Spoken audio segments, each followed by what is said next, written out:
রাত ১২টা, শান্ত নির্জন একটা গ্রাম। পুরো গ্রাম ঘুমিয়ে আছে। শুধু সোহেল নামের এক তরুণ ঘরে বসে ফোনে হেডফোন লাগিয়ে গান শুনছে। হঠাৎ একটা শব্দ হল, মিয়াও। সে ভাবল বাহিরে কোনো বিড়াল হবে, কিন্তু কিছুক্ষণ পর আবার মিয়াও মিয়াও। এবার শব্দটা যেন দরজার ঠিক পাশ থেকে এলো। সে দরজা খুলে দেখে এক কালো বিড়াল বসে আছে, চোখ দুটো জল জল করছে। সে ভয় না পেয়ে বলল, তুই এখানে কি করিস রে?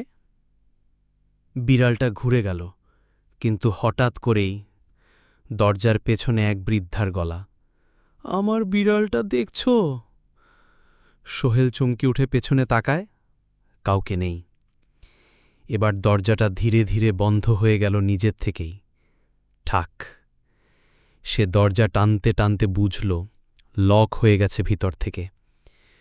ঘরে তখন শুধু একটা কনকনে ঠান্ডা বাতাস, আর বিড়ালটা আবার দরজা নিচে এসে বসেছে, চোখে লাল রঙের আলো।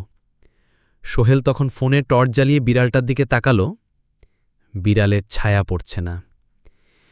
ঠিক তখনই সেই বৃদ্ধার গলা আবার একেবারে কানের কাছে, আমার বিড়ালটা তো তুই না। আকাশে বাজ করল, পুরো ঘর অন্ধকার। আর পরদিন সকালে দেখা গেল সোহেলের ঘর ফাঁকা, দরজা খোলা, আর বিছানায় শুধু একটা ছোট বিড়ালের থাবার ছাপ।